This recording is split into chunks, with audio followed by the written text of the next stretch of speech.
is the moment we've all been waiting for the thousands in attendance and the millions watching around the world. Ladies and gentlemen, let's get ready to rumble!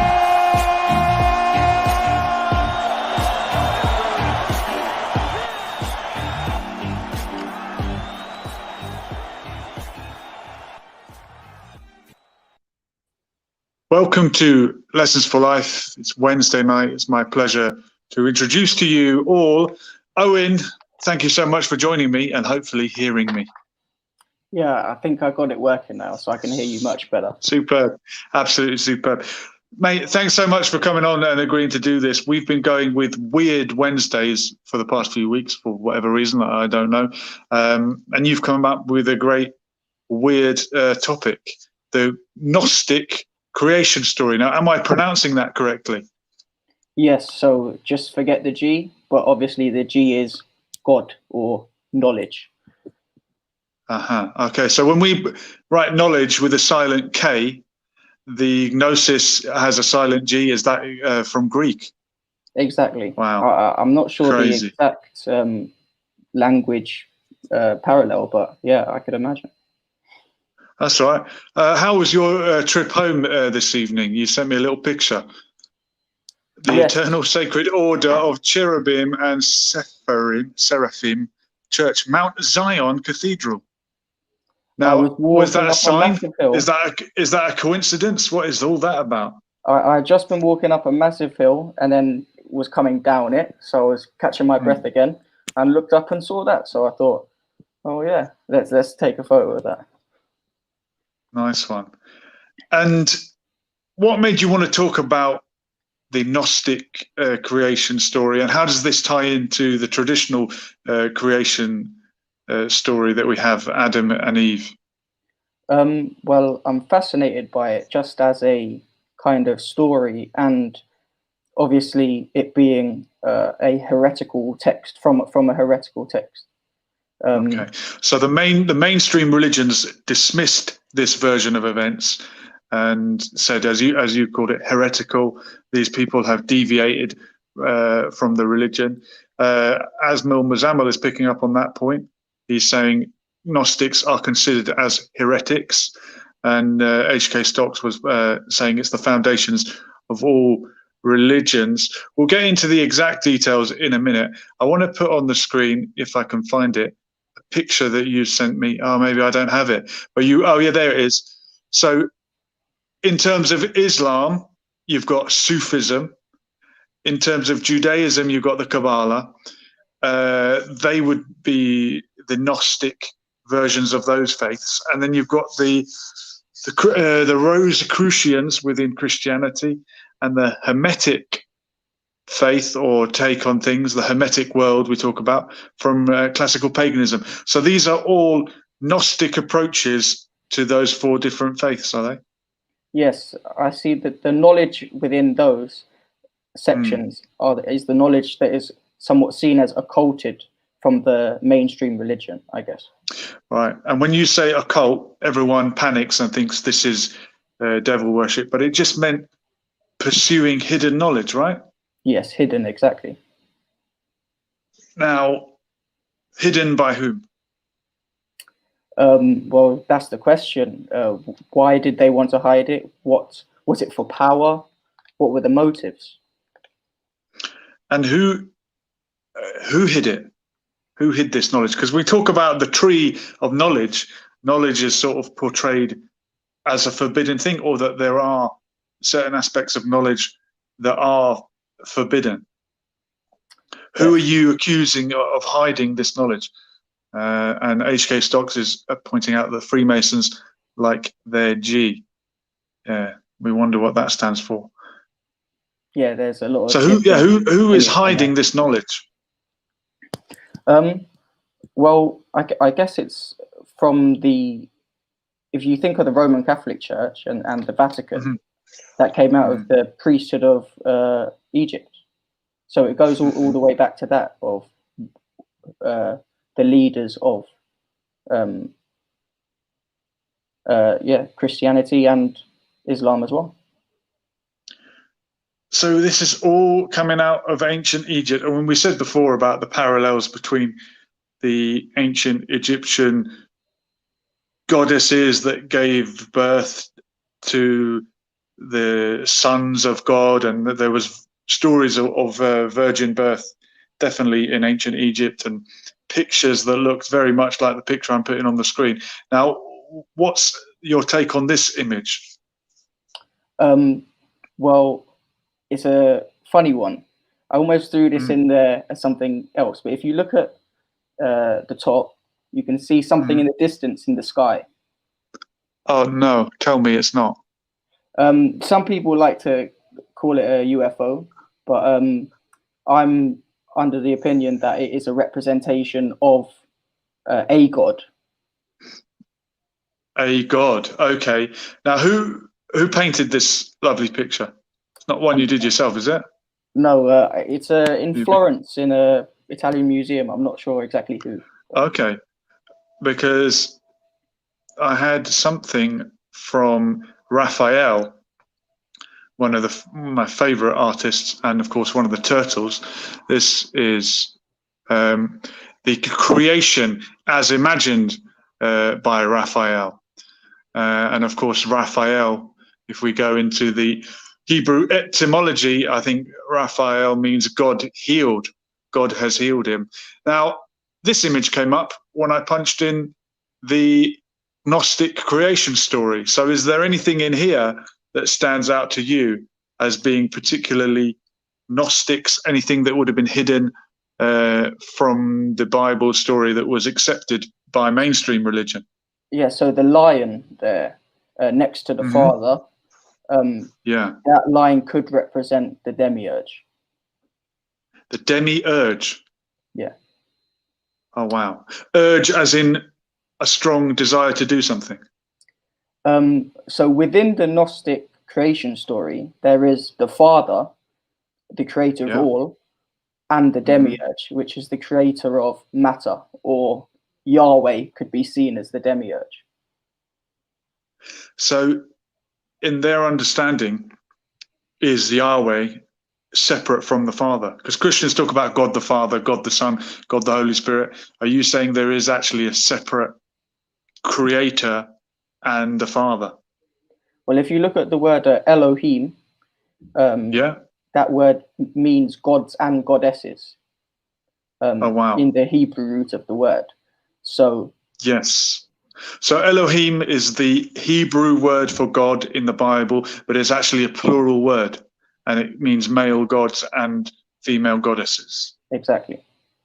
And the Arabic equivalent of Elohim would be Allah, which Muslims will tell you is I think, gender neutral, although they talk about he is God. I think in the Arabic language, when something is of an unknown gender, it is automatically referred to in the male. Maybe Asmal Muzamil could expand a little bit on that. And he is saying it is a Catholic picture. Florence or Firenze is a Catholic city. Firenze, Yeah, probably. yeah. Yeah. Well, Give peace a chance saying any connection with agnostic. Well, it's the same as atheism. It's the A is the absence of it.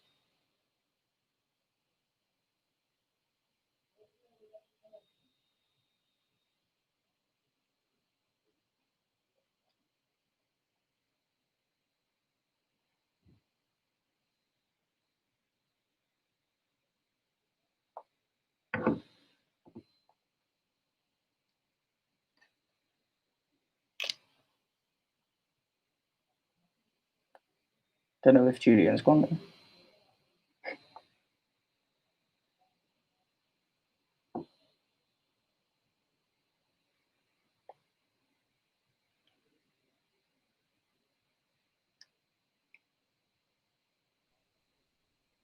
I'm so sorry if you lost us for a moment. We are back in. Yeah, and we've got H.K. Stocks saying the Egyptians invented a lot of things, then created misinformation and miscalculated formulas to hide this knowledge from the average person. I don't know if you agree with that, Owen. We're blaming the Egyptians for a lot of things here. I believe there's a lot more people as well, but yes. Go on. Well, look, you can throw the accusations around as long as you don't get us sued. Don't name too many powerful people, but you're free to allude to anything you want. Are there a group of people, we can call them the Illuminati, or you might have other names for it, that have the secret knowledge, and what are they doing to the rest of us, to us common folk, 99%? I think among certain secret societies, there are people who are doing good things and people who are doing bad things. Wow. So you can't. People are doing good. People are doing bad. What do you know about the jinn? If I say to you the jinn, which would be an Arabic term, what do you understand by that? Because people say there are good and bad jinn, and you just reminded me of it. But well, in the Gnostic story, there are the archons, right, somewhat interchangeably used with angels, and then there are demons as well. But all of these three things are kind of referred to as one and the same, depending on the different texts. You know, so archons, demons. Yeah, because it seems that many religions refer to something by a different name, but you can spot the similarities. HK Stocks, I think, is agreeing with that. Let's have a look at another picture, because you've got some more images for me. Actually, here's a quote, and this is from the Gospel of Thomas, which is one of the Gospels that is not canonical, if that's the term. The church has rejected it, but it was written around the same time. I don't know why they randomly chose Matthew, Mark, Luke, and John, and not Ringo or any of the others. But here we go. Whoever knows everything but himself lacks everything. That's a quote from Jesus attributed to him in the Gospel of Thomas. And some of these apocryphal Gospels that were rejected, they tell stories that are actually reflected in the Quran. I think perhaps the story where Jesus makes a bird out of clay and it comes to life.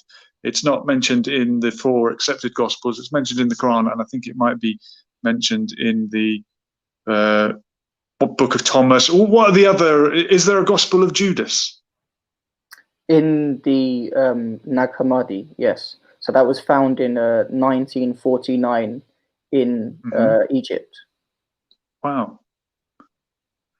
And, why are churches not accepting these, if that was discovered and it's from the same era, is it that the message deviates too much from what they want to be taken as gospel, so to speak? It completely rewrites a lot of the Old Testament, but mainly Genesis. The main thing would be Christ urges Adam and Eve to eat from the tree of knowledge, not Lucifer. Oh, wow. It's Christ who encourages the knowledge. Yes. Wow. In that story, who is Sophia? Because in my research, this name kept coming up. It's Greek for, I think, wisdom, as in being sophisticated, a term we can all understand. Who is Sophia in this picture? So they say Sophia flowed out of the pistis, and she's referred to sometimes as Pistis Sophia. There's a book, Pistis Sophia. She was one of the Aeons created by the monad, or the monos, which is the one, the father. Okay. And among loads of Aeons were created. Also, Barbello is another one. And this word eon is nothing to do with meaning a long period of time, right? Is that a different word? No, it's, again, a heavenly body. Some people, there are 7 Aeons as there are 7 planets. That could be another parallel. Okay, and Saturn is the 7th planet or the 7th body in the sun, right? Yeah. Hence, we get Saturday, the 7th day of the week. The week starts on Sunday. The sun is the first body, heavenly body. And you get all the way out to Saturn. I'm assuming Monday is the day of the moon. And so on and so on. And in the Abrahamic faiths, it's the Sabbath that is the 7th day. As Muzammil is filling us in, Christians believe jinn are fallen in love angels. But in reality, jinns aren't angels. Jinns do have a free will, like humans. And HK Stocks is reminding me that the first AI citizen, this is news hot off the press, was called who? Sophia. Now, what do you take about that, Owen? Spooky. I don't like it one bit. Wow. Somebody knows too much, maybe. Oh, and Asma Muzammil was elaborating that Elohim means a polytheistic nature. The word Allah may be similar to the Aramaic word Elaha. Come on, Asma Muzammil, get real. All these Old Testament prophets, Daniel, Ezekiel, Ismael, it's all something of God, isn't it? Raphael, we said, is God has healed him. Ismael is God listens, or God has heard him. And and many more. Israel is he wrestled with God, right? And from the Egyptian Isis, Ra, and Elohim again.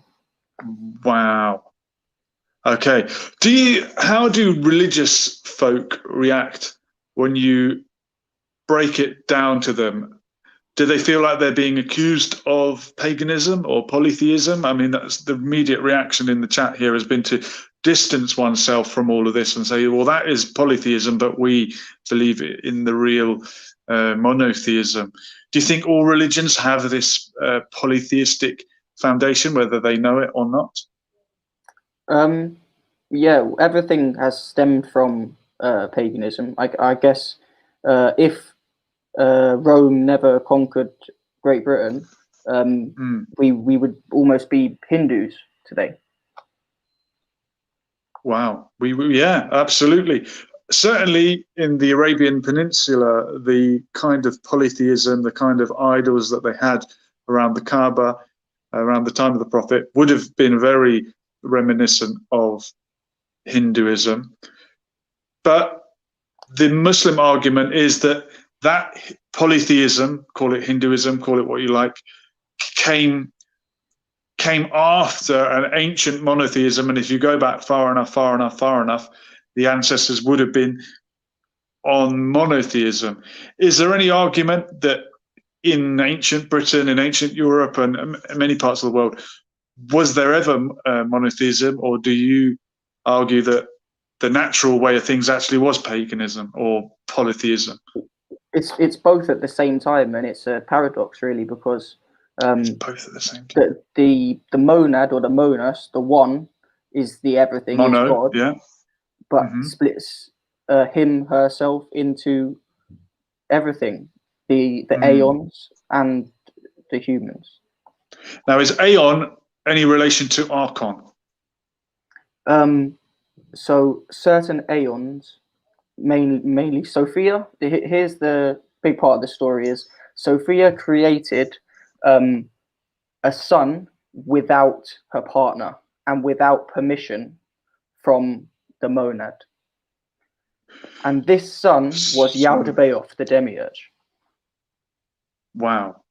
Now that is putting Sophia in a kind of Virgin Mary type role, but without permission.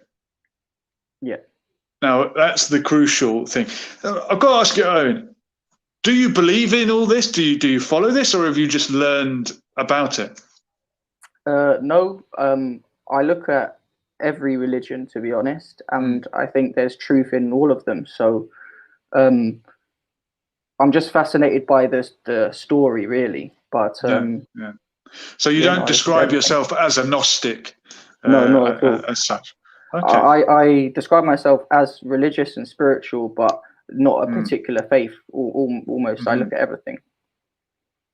Wow, good for you, man. That's the kind of guest we like to have on here. Let's have another look at a different spiritual guy. I can't really do the accent. It seems that that the only true Christians were the Gnostics, who believed in self-knowledge, i.e. becoming Christ themselves, reaching the Christ within. The light is the truth. Turn on the light, all the better to see you with, my dear. Now that's someone who said he was bigger than Jesus. And there was a lot of backlash to that. We are talking, of course, John Lennon. Why was he killed? Is it because he said something like that? Or is it, I don't know, that's maybe for another show. But it seems like he was tapping into this idea of the pursuit of knowledge, becoming like Christ themselves. Is that the temptation of the snake? Eat the fruit and you will become God. And he did claim to be God. He claimed to be bigger than Christ. Well, as I said with Sophia not having permission and without her counterpart was Christos or Christ. So the whole thing is we've been created with the absence getting murky of that. now. So Christ fills in that gap. So yeah, it's a hard concept to grasp, but isn't it just? HK Stocks saying, I don't know enough about religion, but this is really great stuff. Good vibes. Oh, thank you so much. Stay tuned. Owen, I'm going to stick on a little clip. Have a look at it. Or if you want to make a cup of tea, you can do that. But see if you agree with this definition of what Gnosticism is.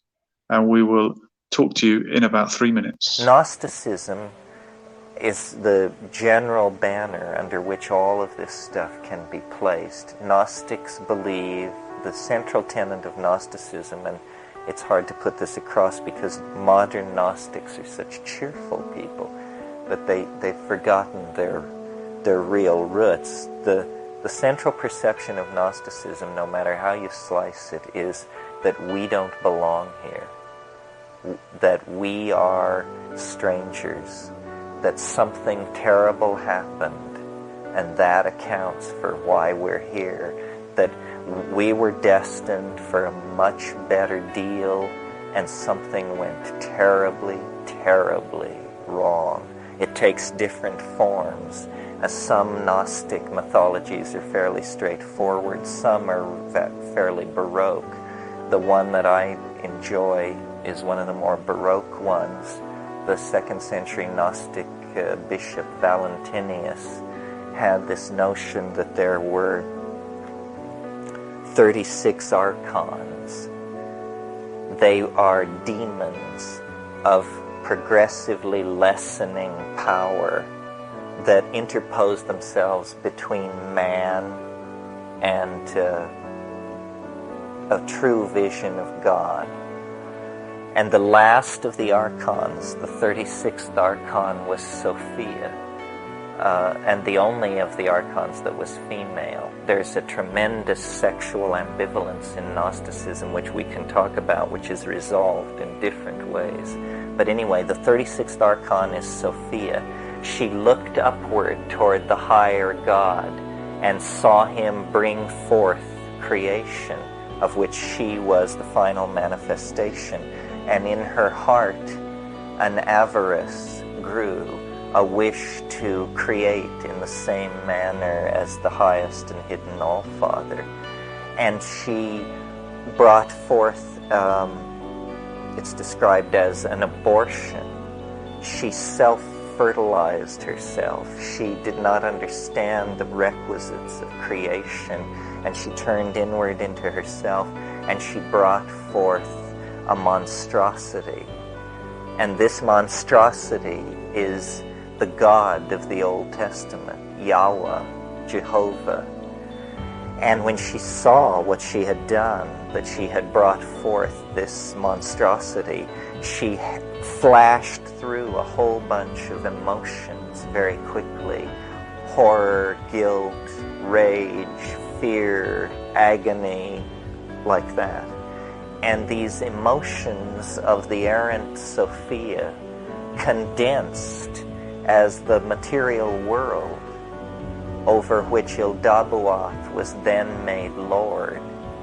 So the entire material universe is seen as the condensed emotional debris of the horror of the 36th archon upon witnessing her own creation, who is then made God over this universe. Well, even though this is this really bad scene, it still nevertheless has this extremely tenuous connection to the highest and hidden All-Father in the form of what is called the scintilla, the spark, the soul spark of divinity. So then the goal of Gnostics, born into this unfortunate world, is to gather the light together, to save the light. The light is defiled by its presence in the world of material existence, and the light must be gathered. Well, so then the central soteriological concern, that means the central salvational concern of Gnosticism, is how shall we gather the light? And their whole theology then is, what is the light? How should we gather it? And once we have it, what do we do with it? And then there were various answers.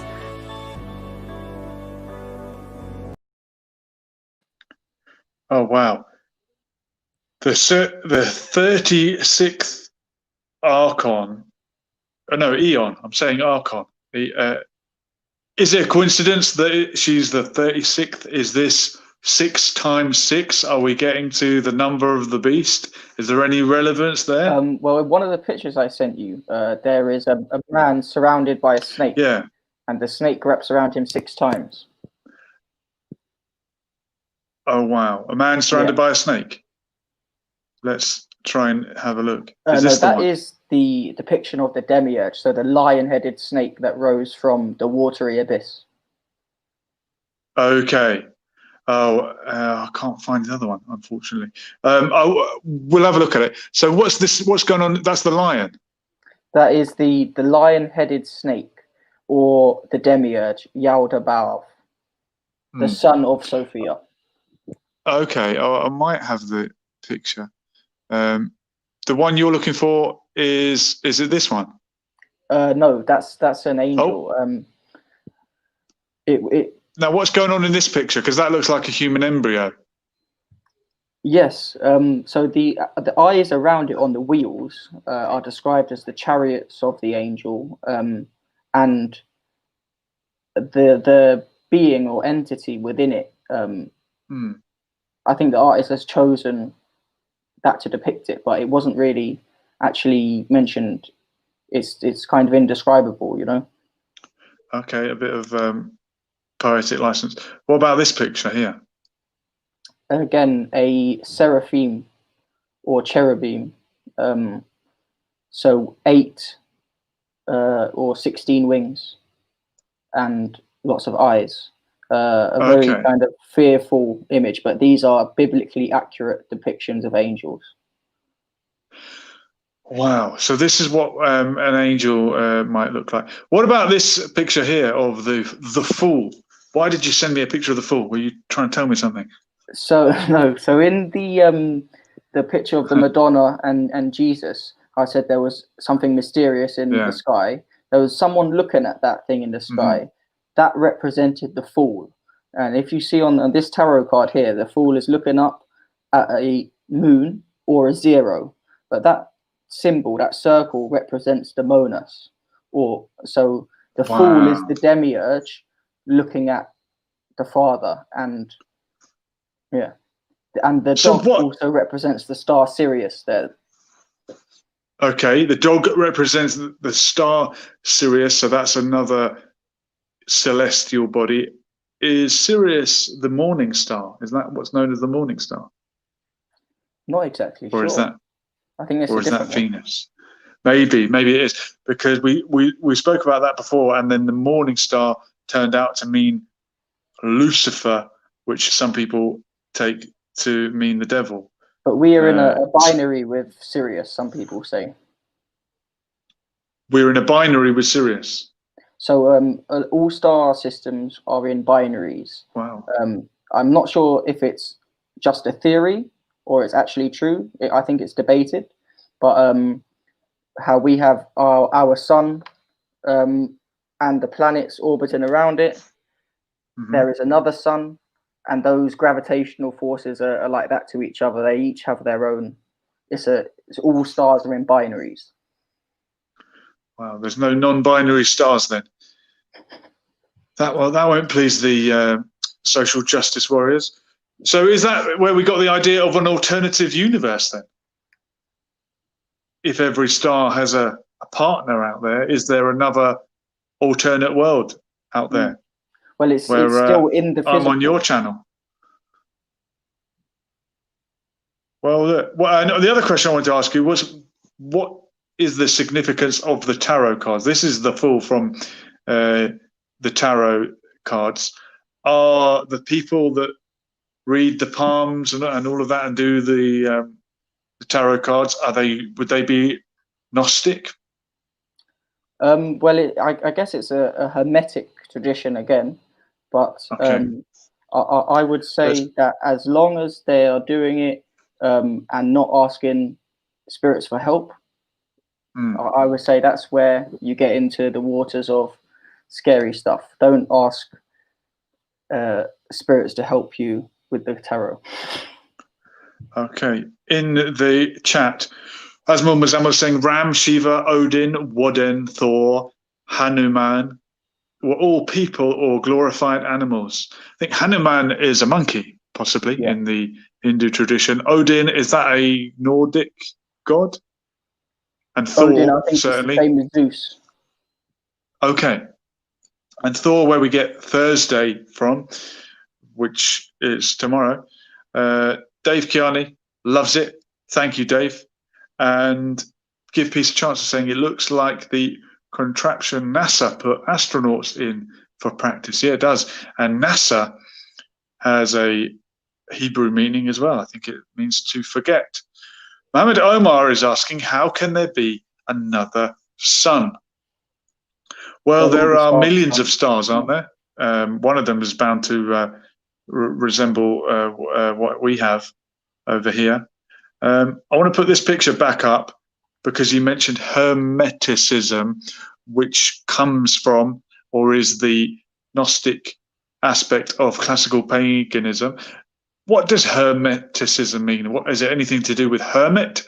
So Hermes, who was also Thoth in the Egyptian tradition. So Hermes is Thoth. The emerald tablet. So we talked about Thoth the other night with our good friend Mac, and Thoth is where we get the word thought from, and he was this ancient Egyptian god. But Hermes was what, a European equivalent, a Roman equivalent? Literally just the name, but it was said to be the same person. Hermes, wow. Okay, here's another picture of Sophia, and it's talking about the fall of Sophia. And this is the idea that she had a virgin birth, as you said, but of her own volition and not because God had commanded it to happen.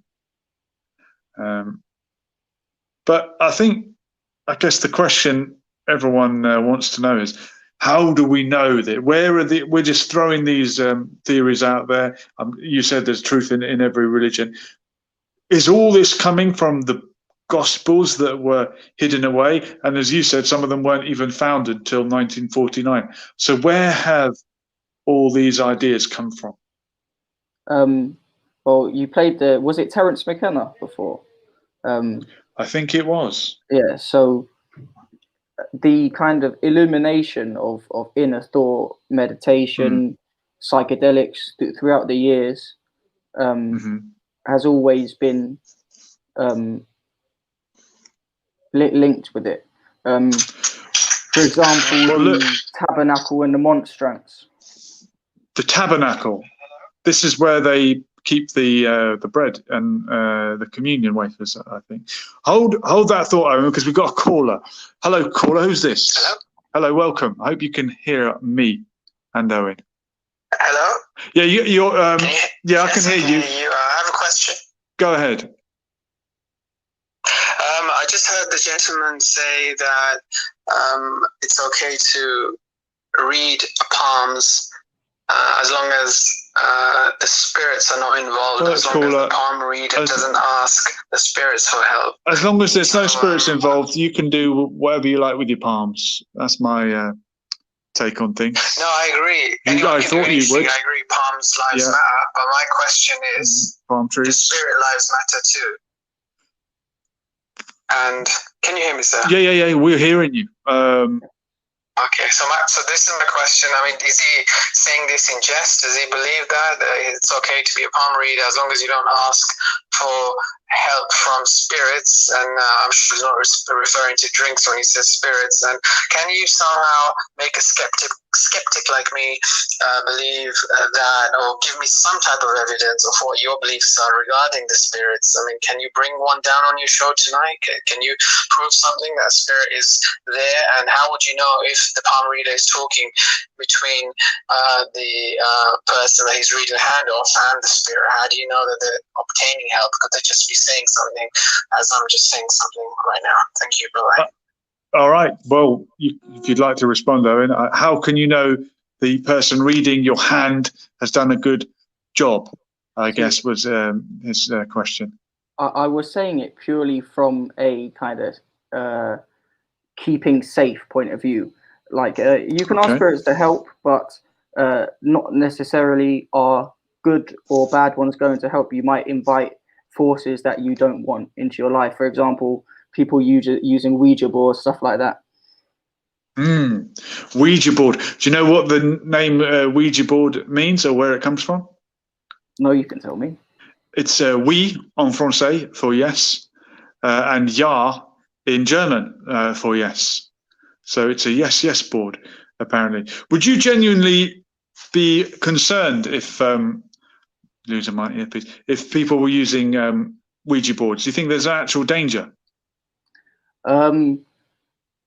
Yes, I would say I wouldn't mess around with things that you don't understand. If you want to learn and understand and really study, okay, but yeah, I think there's a lot of people in psych wards because of things that they didn't understand. Wow.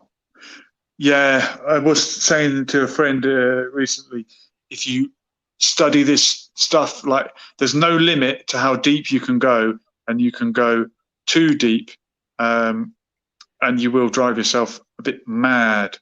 Asmil Muzamil is asking, did Hagia Sophia, named after Sophia? Well, it's a Greek word that means wisdom, and the woman was named after wisdom or knowledge. I'm assuming it's a word that came into the language because of her.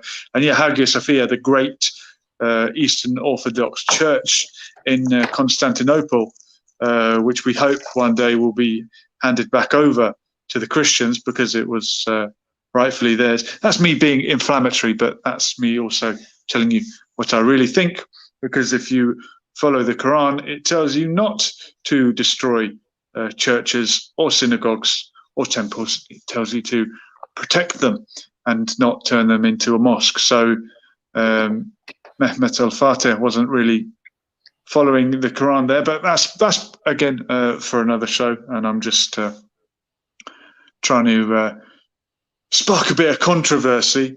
Let's have another look at a picture. I'm not sure that we saw this one. I can see in the background the 5-pointed star. Why are people that pursue this sort of knowledge so obsessed with the pentagram? What is or the pentacle? What is the significance of the 5 there? I think again, it's kind of similar to the swastika. The swastika was a symbol of peace and was corrupted and used and flipped on its side, much like the pentagram. Okay.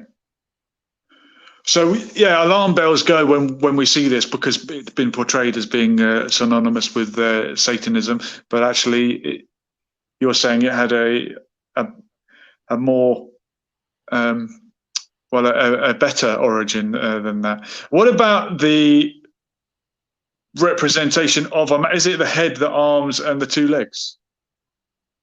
Well, obviously that's the circle, squaring the circle as well, with the famous Da Vinci painting. Yeah, squaring the circle. The wheel in the middle there looks very Buddhist to me. Yeah, that's Dharma, isn't it? Yeah, the Dharmic religions.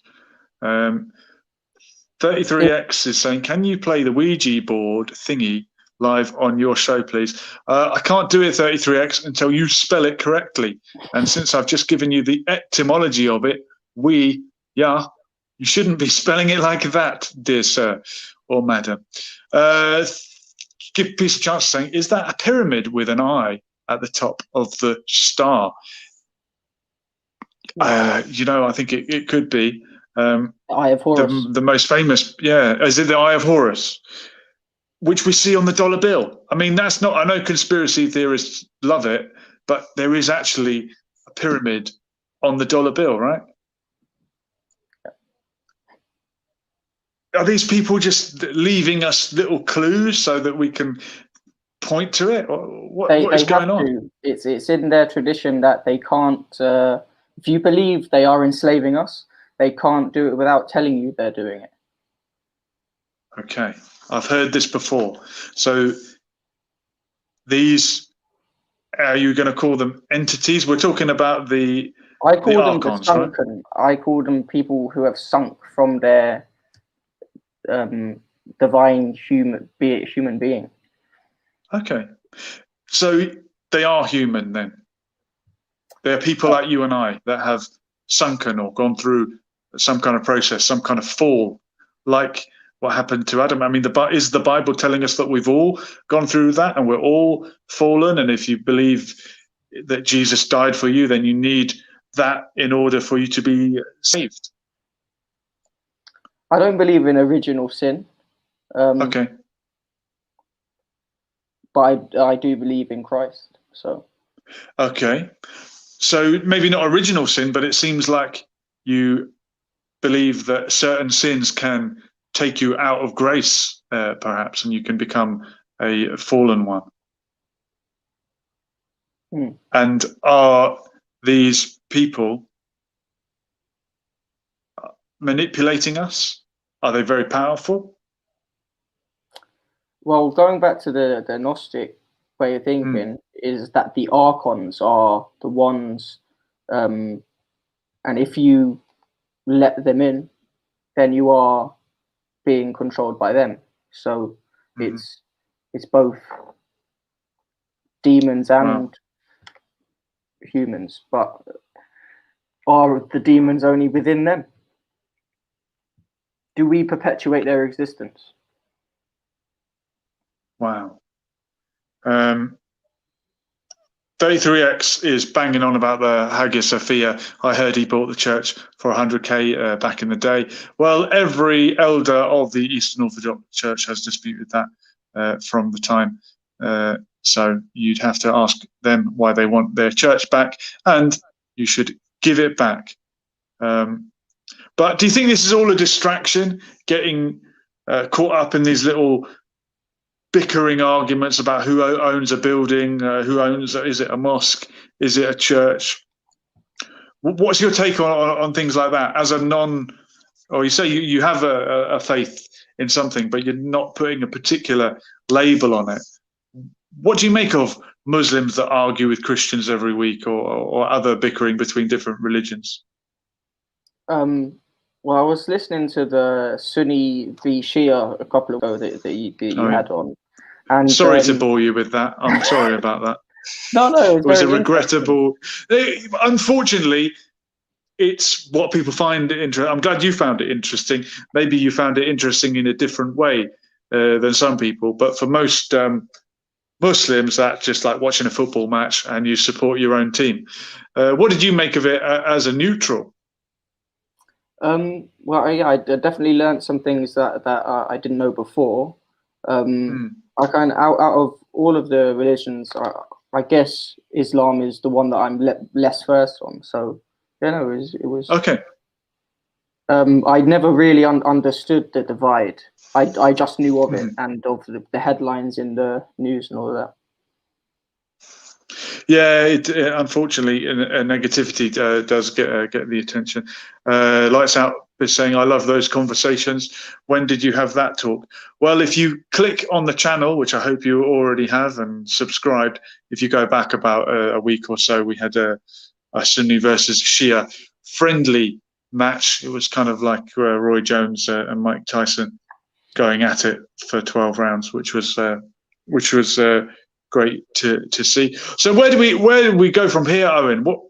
What's the next step? What are some of the topics you think we should cover down the line? Because this is so big, and we've spoken about the archons, we've spoken about ancient Egypt, and I tried to do a little bit on Babylon, and I was fascinated by the fact that Egypt and Babylon, either side of the Holy Land, have similar myths and legends, almost as if they've been plagiarizing each other. Although you'll probably tell me all of this is sort of universal, and everywhere will have its equivalent of a Sophia or any of the Elohim.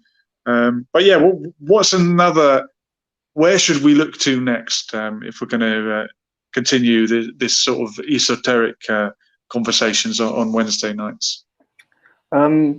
Well, what date is it today? It's the 16th today. So in 5 days, it is the equinox. Yeah, I would say that's the big wow for the end of 2020. The shortest day of the year, right? Yeah. And what a year it's been. Why is that such a significant time astrologically? So like we just had an eclipse on the 14th in Argentina. You could see an eclipse. On the 21st, Saturn and Jupiter will come in direct alignment, the one in front of the other. And that's the first time that's happened in, I think, 4,000 years. Gosh, going time flies. to the Bhagavad Gita and the Vedas, they have a system of ages called yugas. And they say we are going from Kali Yuga, the Dark Age, to Dvapara Yuga, the Bronze Age. This coincides with, astrologically, the age of Aquarius as well. I knew you were going to say that. When did the age of Aquarius start? Or has it started? It's not as simple as you can pinpoint a day. There's a period of time where it's both, and that's the period of time we're in right now. We're in a transition. Overlap.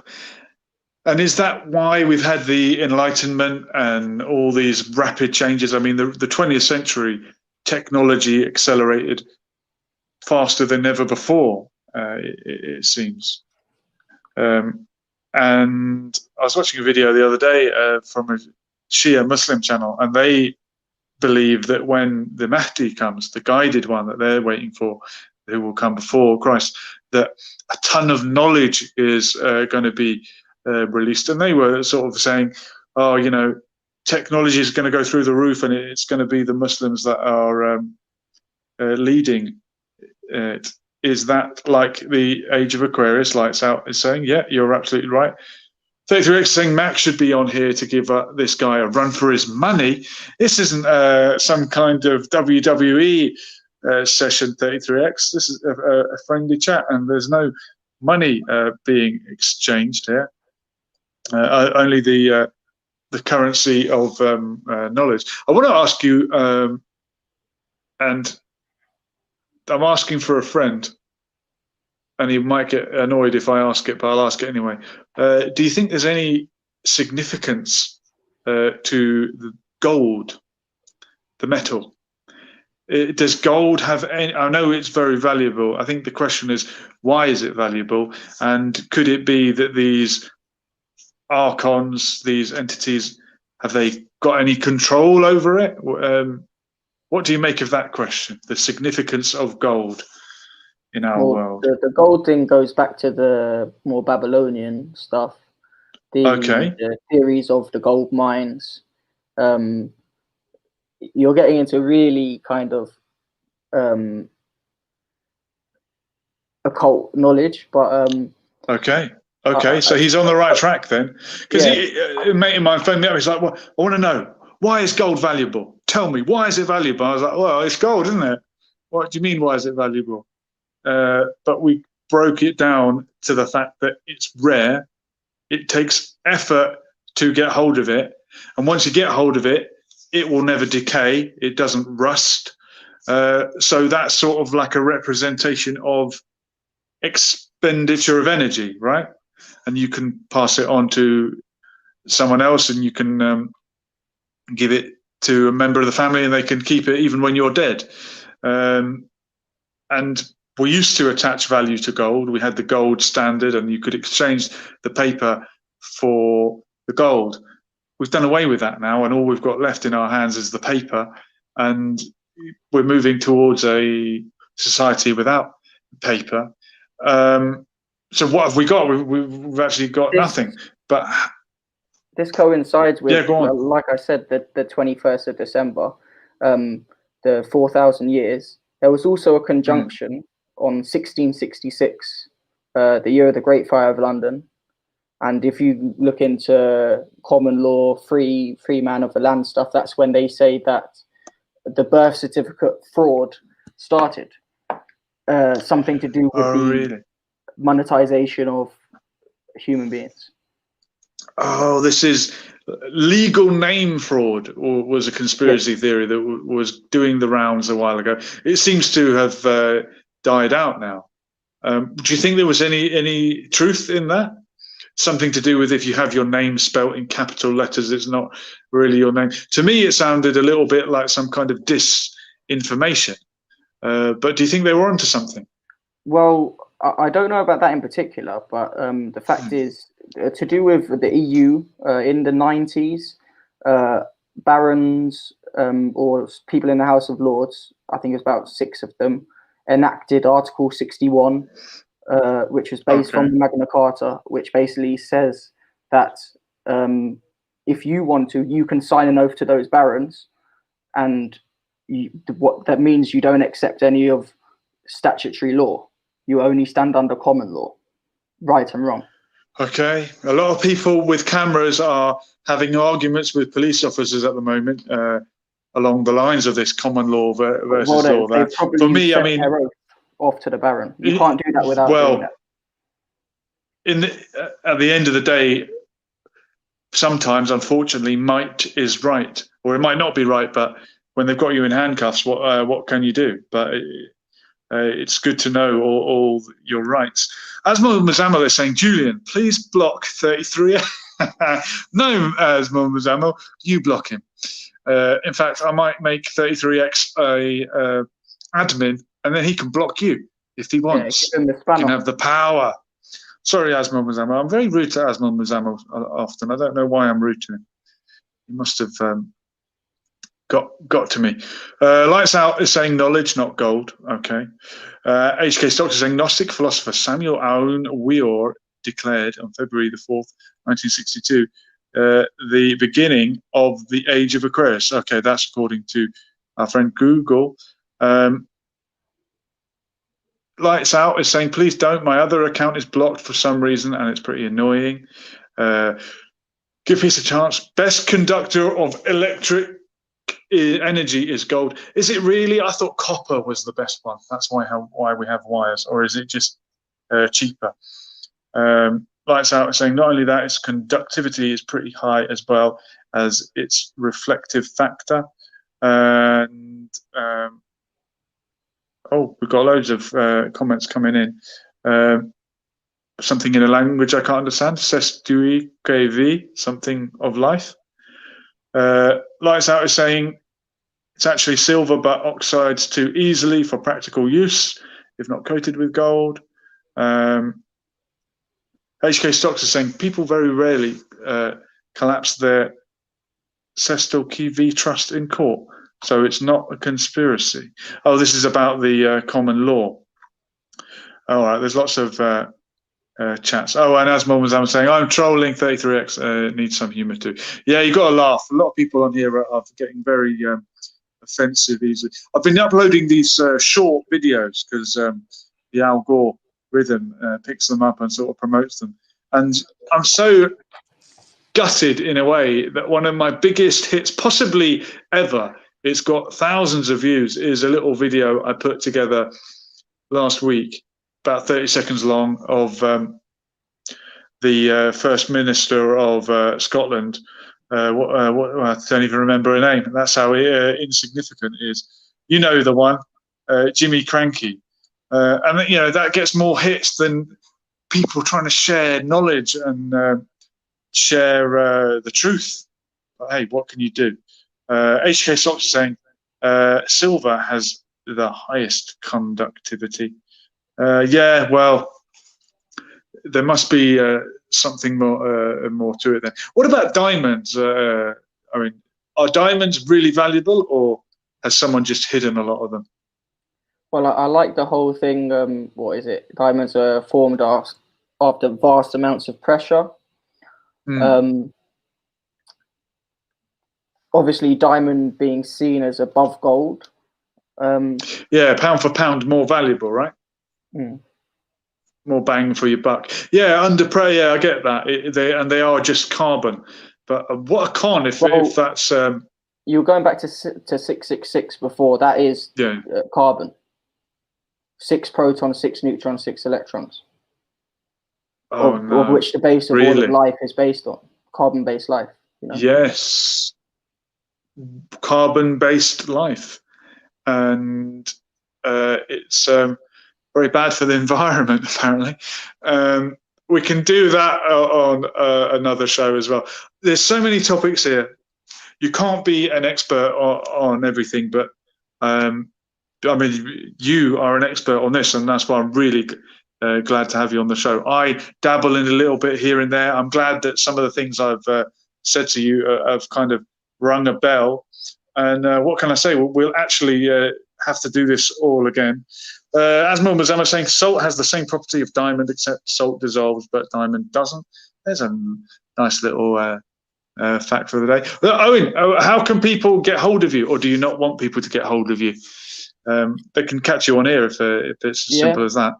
My YouTube channel has got nothing on it, but I do plan to put some stuff there in the future. It's literally my name, Owen Keeling. Brilliant. Well, I'll put that in the description if it's something you'd like me to do. And anything you do with me, please pull it down, re-upload it to your channel, plaster it all over the place, because really you deserve to share this knowledge, and people deserve to hear it. This has been Lessons for Life. It's been an absolute pleasure to have Owen on with me, and stay away from the hidden knowledge. Don't trust the jinn, and let's not do any Ouija boards. Owen, thank you so much, mate. We'll do it all again soon. You stay on the line because I'm going to speak to you after assembly. We're about to dismiss the children. This has been Lessons for Life, and we will do it all again on Friday night.